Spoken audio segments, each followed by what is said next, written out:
2023 ఎన్నికలకు ముందు అన్నీ కూడా ఫ్రీ ఫ్రీ ఫ్రీ. వీళ్ళు 2000 ఇస్తే మేము 4000 ఇస్తాము, వీళ్ళు 4000 ఇస్తే మేము 8000 ఇస్తాము, ఫ్రీ బస్ ఇస్తాము, 500కి సిలిండర్ ఇస్తాము, ఇట్లా రకరకాల హామీలు, ఇక లెక్కలేనన్ని మాటలు చెప్పింది కాంగ్రెస్ పార్టీ. కానీ అధికారంలోకి వచ్చిన తర్వాత ఒక్కటొక్కటిగా ఉచితాలన్నిటికీ, పథకాలన్నిటికీ మంగళం పాడే ప్రయత్నం చేస్తున్నట్టుగా కనిపిస్తూ ఉన్నది. వీళ్ళు ఇస్తామని చెప్పినవి ఇవ్వకపోవడమే కాకుండా ఆల్రెడీ ఉన్న స్కీమ్లను కూడా మెల్లమెల్లగా పక్కదారి పట్టించే ప్రయత్నం, పక్కకు నూకే ప్రయత్నం చేస్తున్నట్టుగా క్లియర్గా కనిపిస్తూ ఉన్నది.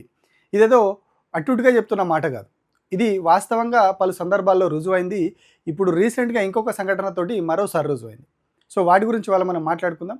నమస్తే, నేను Prabhakar Venuvanka, welcome to PV news. Congress party చాలా హామీలు ఇచ్చి అధికారంలోకి వచ్చింది. ఫ్రీలు అని చెప్పింది, రకరకాలుగా గత ప్రభుత్వం ఇచ్చిన దానికంటే రెట్టింపు ఇస్తాం మేము అన్ని స్కీమ్లలో అని చెప్పి కాంగ్రెస్ పార్టీ అధికారంలోకి వచ్చింది. ఇది కేవలం చెప్పుకునే మాట కాదు, ప్రజలు ప్రతి ఒక్కరు కూడా మాట్లాడే మాట. కాంగ్రెస్ పార్టీ ఇది చెప్పింది కాబట్టి మేము ఓటేసినామని చెప్పి ప్రజలే చెప్తున్నారు. కానీ అదే కాంగ్రెస్ పార్టీ అధికారంలోకి వచ్చిన తర్వాత ఒక్కొక్క స్కీమ్కి మెల్లిమెల్లిగా గొంతు కోసే ప్రయత్నం చేస్తున్నట్టుగా క్లియర్గా కనిపిస్తూ ఉన్నది. కొద్ది రోజుల క్రితం ఫీజు రియంబర్స్మెంట్కి సంబంధించి చాలా పెద్ద గందరగోళ పరిస్థితి జరిగింది. హైకోర్టులో కేసు పడింది. ఆ కేసు విషయంలో రాష్ట్ర ప్రభుత్వం వాదనలు సరిగా వినిపించలేదని ఆరోపణలు వచ్చినాయి. అప్పుడు హైకోర్టు ఏం చేసింది, విద్యార్థులే ఫీజు కట్టాలి కాలేజీకి, కట్టిన తర్వాత ప్రభుత్వం సెటిల్ చేస్తుంది అన్నట్టుగా అప్పుడు కోర్టు తీర్పిచ్చింది. సో అప్పుడు ప్రభుత్వం సైలెంట్ అయింది. దాని మీద కూడా ప్రతిపక్షాలు కొంత హడావిడి చేసినాయి. ఆ ఇష్యూ అక్కడే ముగిసిపోయింది. అంటే విద్యార్థులు ఫస్ట్ ఫీజు కడతారు, కట్టిన తర్వాత అప్పుడు ప్రభుత్వం నుంచి మళ్ళీ స్టూడెంట్స్కి డబ్బులు వస్తాయన్నట్టు. అవి ఎప్పుడు వస్తాయో తెలియదు, ఎట్లా వస్తాయో తెలియదు. ఇప్పుడు కాలేజీలకే ఇవ్వట్లేదు వాళ్ళు, రేపటి రోజున స్టూడెంట్స్కి ఎట్లా ఇస్తారు? సో ఫీజు రింబర్స్మెంట్ పథకం అనేది గాయబైపోయింది. వైఎస్ రాజశేఖర రెడ్డి ముఖ్యమంత్రిగా ఉన్నప్పుడు పేద విద్యార్థులకు విద్య భారం కావద్దు, వాళ్ళు కాలేజీకి పోయి చదువుకోవాలంటే డబ్బులు ఉండయి, సో దాన్ని దృష్టిలో పెట్టుకొని ప్రభుత్వం ఫీజులు కడుతుంది, ప్రభుత్వం కాలేజీలకు డబ్బులు చెల్లిస్తుంది, మీరు పోయి చదువుకోండి అని చెప్పి వైఎస్ రాజశేఖర రెడ్డి ఆ స్కీమ్ను ప్రారంభించారు. కాంగ్రెస్ ప్రభుత్వం అది. ఇప్పుడున్న కాంగ్రెస్ ప్రభుత్వంలో అదే ఫీజు రింబర్స్మెంట్కి సంబంధించి హైకోర్టుకి వెళ్ళినప్పుడు విద్యార్థులే ఫీజు చెల్లించాలనే కాడికి వచ్చింది. అంటే ప్రభుత్వం చిత్తశుద్ధితో ఉంటే, ఇప్పుడున్నటువంటి కాంగ్రెస్ ప్రభుత్వము కరెక్ట్గా వాదనలు వినిపించి ఉంటే, బలంగా నిలబడి ఉంటే ఆ పరిస్థితి రాకపోయేది. ప్రభుత్వమే ఫీజులు డైరెక్ట్గా కాలేజ్ యాజమాన్యాలకు చెల్లించే పరిస్థితి ఉండేది. కానీ ఆ పరిస్థితి ఇప్పుడు లేకుండా పోయింది. చాలా ఫీజు రింబర్స్మెంట్ బకాయిలు పెండింగ్ పడిపోయినాయి. విద్యార్థులు సర్టిఫికేట్లు రాక అల్లాడుతూ ఉన్నారు. ఇదంతా ఓన్లీ బికాస్ ఆఫ్ ప్రభుత్వ నెగ్లిజెన్సీ అనేది మనకు క్లియర్గా కనిపిస్తూ ఉన్నది. కోర్టులో బలంగా వాదనలు వినిపించి ఉంటే, కోర్టులో బలంగా అన్ని అంశాలు చెప్పి ఉంటే, పరిస్థితి ఇదానో, ఆర్థిక పరిస్థితి ఇట్లా ఉందనో, కారణాలు ఏంటో క్లియర్గా చెప్పి బలంగా కొట్లాడితే, అంటే స్కీమ్ నిలబడాలి, స్కీమ్ కొనసాగాలి అనే చిత్తశుద్ధి ఉంటే వీళ్ళు బలంగా కోర్టులో కొట్లాడేవాళ్ళు. అడ్వకేట్ జనరల్ని పెట్టా, లేకపోతే అభిషేక్ మను సింఘ్వి ఇలాంటి పెద్ద పెద్ద లాయర్లను పట్టుకొచ్చి వాదనలు వినిపించేటోళ్ళు. వేరే వేరే కేసులలో, సోషల్ మీడియా కేసుల్లో ఎంత కాన్సన్ట్రేషన్ పెట్టి అభిషేక్ మను సింఘ్విలను ఇంకొకరిని పట్టుకొచ్చి వాదనలు వినిపిస్తున్నారు కదా. కానీ ఇక్కడ ఆ పని చేయలేదు, ఎవరినో పెట్టేసిర్రు, కథం కేసు నీరు గారిపోయింది, విద్యార్థుల మీద భారం పడ్డది. సో దానికి మంగళం అయిపోయింది. సో ఇప్పుడు మళ్ళీ కొత్తగా ఇంకొక కీలకమైనటువంటి స్కీమ్కు కూడా బ్రేకులు పడ్డాయి. అదే కళ్యాణ లక్ష్మి షాదీ ముబారక్. గత బీఆర్ఎస్ ప్రభుత్వం ఉన్నప్పుడు ఈ స్కీమ్ తీసుకొచ్చింది. దీని ఉద్దేశం, ఇప్పుడు పెళ్ళి అనేది చాలా ఖర్చుతో కూడుకున్న పని అయిపోయింది. ఎంత పేదింట్లో అయినా ఎంతో కొంత ఖర్చు పెట్టక తప్పని పరిస్థితి. చిన్నగా దావత్ చేసినా ఇప్పుడున్న ఖర్చులు పెరిగిన పరిస్థితుల్లో చాలా భారం అవుతున్నది. సో వాళ్ళకి ఎంతో కొంత ఆసరాగా ఉంటుంది, బాసటగా ఉంటుంది అని చెప్పి గత ప్రభుత్వము 1,116 రూపాయలు ఇచ్చే స్కీము కళ్యాణ లక్ష్మి షాదీ ముబారక్, ఇట్లా అన్ని మతాల వాళ్ళకి ఇవ్వడానికి ఈ స్కీమ్ పెట్టింది. ఈ స్కీమ్ పైన ఒక న్యాయవాది కోర్టుకు వెళ్ళిండు. రాజ్యాంగంలో ఇవి ఉన్నాయి క్లాజులు, ఈ క్లాజుల ప్రకారం పోతే ఇది రాజ్యాంగాన్ని ఉల్లంఘన అవుతుంది, ఇట్లా అన్నిటికీ ఫ్రీ ఇచ్చుకుంటూ పోవడం ఇది కరెక్ట్ కాదు అని చెప్పి ఒక న్యాయవాది హైకోర్టులో కేసు వేసాడు. సో కేసు వేసినప్పుడు రాష్ట్ర ప్రభుత్వం ఏం చేయాలి? నిజంగానే రాష్ట్ర ప్రభుత్వానికి చిత్తశుద్ధి ఉంది, పేదోళ్ళని ఆదుకోవాలి, వాళ్ళకు డబ్బులు ఇవ్వాలి, ₹1,00,000 1,116 ఇవ్వాలి. వీళ్ళు ఏం చెప్పారు ఎన్నికల ముందు, 1,116కు తులం బంగారం కల్పిస్తామన్నారు. ఇప్పుడు ఏమైంది, తులం బంగారం సంగతి దేవుడెరుగు, ఆ ఉన్న ₹1,00,000 కూడా వీక్ని కథం. నిజంగా గవర్నమెంట్కి కళ్యాణ లక్ష్మి స్కీము, షాదీ ముబారక్ స్కీమ్ నిలబడాలి, కొనసాగాలని చిత్తశుద్ధి ఉంటే కరెక్ట్గా కొట్లాడడం కాదు. ఇక్కడ జరిగింది ఏంటి అంటే, కనీసం కౌంటర్ దాఖలు చేయలేదు. నెల రోజులు గవర్నమెంట్కి టైం ఇచ్చింది హైకోర్టు. నెల రోజులు టైం ఇస్తే నెల రోజుల్లో కూడా కౌంటర్ దాఖలు చేయలేదు. దాఖలు చేయకుండా బుధవారం రోజు మళ్ళీ హియరింగ్ జరిగినప్పుడు ఏమైంది అని అడిగితే, మాకు మళ్ళీ ఇంకొక నెల రోజులు టైం కావాలని మళ్ళీ అడిగారు. ఊకుంటుందా కోర్టు? స్టే బెటూరి పథకం మీద ప్రభుత్వం రెస్పాన్స్ ఎట్లుందని చెప్పి కోర్టు సీరియస్ అయింది. స్కీమ్ మీద స్టే పెట్టింది. స్టే అంటే ఏం ఇచ్చేది ఉండదు ఇప్పుడు. కళ్యాణ లక్ష్మి స్కీమ్ కింద పైసా రిలీజ్ కాదు ఇప్పుడు. మీరు కొత్తగా అప్లికేషన్ పెట్టుకున్నా, పాత అప్లికేషన్ పెట్టుకున్నా నాకు తెలిసి దాదాపు అన్నీ కూడా ఇప్పుడు ఫ్రీజ్ అయిపోతాయి, కోర్టు ఆర్డర్స్ వచ్చినాయి కాబట్టి. ఎందుకు జరిగింది మరి ఇది? అంటే ప్రభుత్వ నిర్లక్ష్యం ఇక్కడ కూడా. ఫీజు రింబర్స్మెంట్ విషయంలో ఎట్లాంటి నిర్లక్ష్యం చేసిర్రో ఇక్కడ కూడా అట్లాంటిది నిర్లక్ష్యం జరిగింది. కాంగ్రెస్ గవర్నమెంట్ వచ్చిన తర్వాత కళ్యాణ లక్ష్మి చెక్కుల ఇష్యూ చేయడంలో చాలా జాప్యం జరుగుతోందని అసెంబ్లీ వేదికగా చాలాసార్లు చర్చ జరిగింది. కానీ ప్రభుత్వం ఏం చెప్పింది? లేదు లేదు, మేము అయిన వెంటనే ఇస్తున్నాం, పెళ్ళిళ్ళు అయిన వెంటనే, మాకు అప్లికేషన్ వచ్చిన వెంటనే కొద్ది రోజుల్లోనే మేము అప్లికేషన్ ప్రాసెస్ చేసి డబ్బులు ఇస్తున్నామని మన ఆర్థిక మంత్రి బట్టి విక్రమార్క అసెంబ్లీ వేదికగా చెప్పారు. కళ్యాణ లక్ష్మి ఏది బిడ్డ పుట్టి సంఖ్యలోకి వస్తే కూడా కళ్యాణ లక్ష్మి చెక్ రిలీజ్ కాలేదు అని చెప్తా ఉన్నారు. అధ్యక్ష అధ్యక్ష ఇది ఇది ఇది ఇది ఇది గౌరవప్రదమైనటువంటి అంశానికి సంబంధించిన అధ్యక్ష. కళ్యాణ లక్ష్మికి సంబంధించి కానీ, షాదీ ముబారక్ సంబంధించి కానీ అక్కడ నుంచి వచ్చిన వెంటనే ఆర్థిక శాఖ నుంచి నేరుగా డబ్బులు వెళ్తా ఉన్నాయి అధ్యక్ష.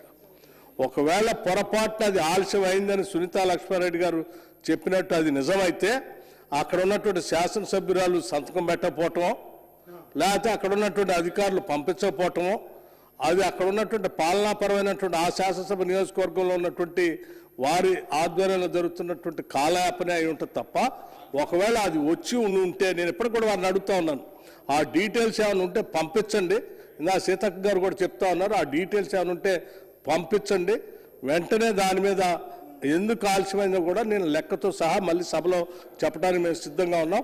మేము వచ్చిన దగ్గర చాలా స్పష్టంగా చెప్తున్నాం, కళ్యాణ లక్ష్మి కానీ షాదీ ముబారక్ కానీ ఒక్క చెక్ కూడా ఆగేది నేరుగా వెళ్తూ ఉన్నాయి. కానీ వాస్తవం ఏంది? పెళ్ళై పిల్లలు పుట్టిన తర్వాత చిన్నపిల్లలను, చంటి పిల్లలను పట్టుకొని వచ్చి కళ్యాణ లక్ష్మి చెక్కులు తీసుకోపోతున్నారు. ఆ వీడియోలు కూడా బయటకు వచ్చినాయి. అంటే ప్రభుత్వం చెప్పేది ఒకటి ఉంది, చేసేది ఒకటి ఉంది. అంటే ఇక్కడ క్లియర్గా అర్థమయ్యేది ఏంది? ప్రభుత్వం మీద ఆర్థిక భారం పెరుగుతుంది. ప్రభుత్వం ఆర్థిక భారాన్ని దించేసుకోవాలనుకుంటుంది. సో మెల్లిమెల్లిగా దించుకుంటున్నది.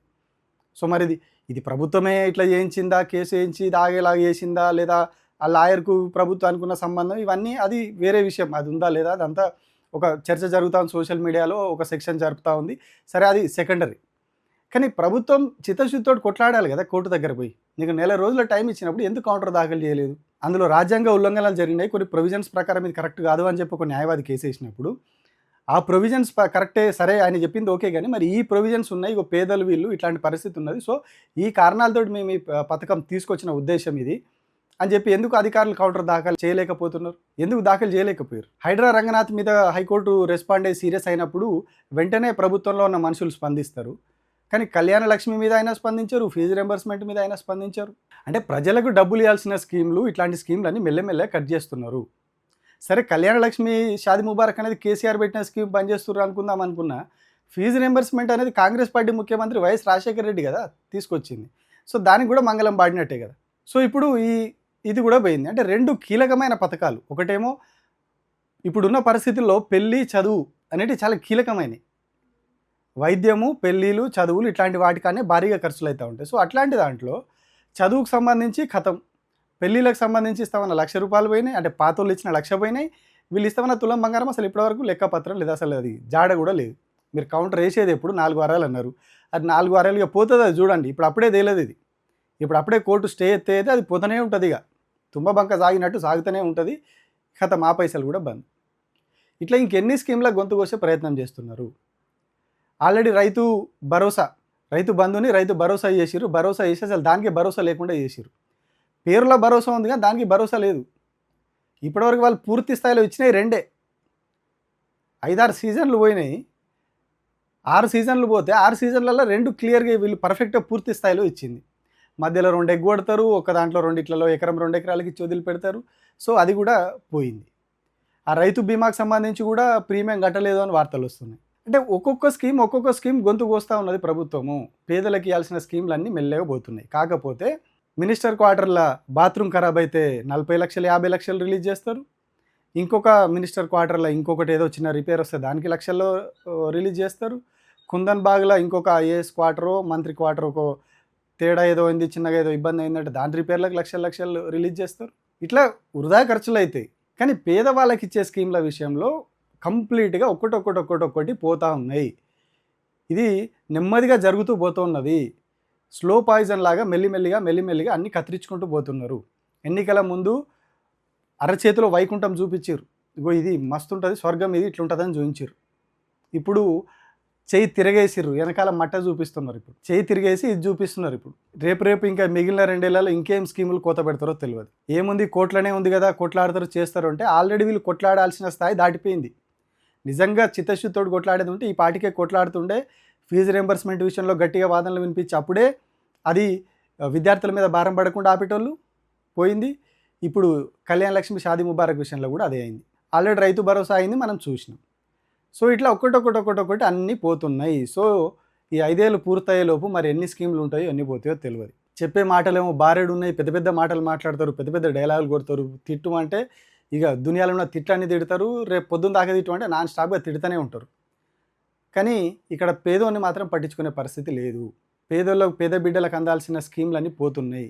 రేపటి రోజున ఒక పేదోడు ఒక ఇంజనీరింగ్ చదివి ఒక డాక్టర్ చదివి వాడు పైకి రావాలంటే ఎట్లా? ఇంజనీరింగ్ స్టూడెంట్కి ఫీజు రింబర్స్మెంట్ ముఖ్యం, స్కాలర్షిప్లు ముఖ్యం, ఇంటర్లో డిగ్రీలో ఇవన్నీ. వాడు ఎట్లా వస్తాడు, ఎట్లా చదువుతాడు, ఎట్లా ఒక పేదింటోడు ఎట్లా ఎదుగుతాడు? సో ఇది చూడడానికి చాలామంది చిన్న సమస్యలాగా అనిపించచ్చు, కానీ ఇది రాను చాలా పెద్ద సమస్యగా మారుతుంది.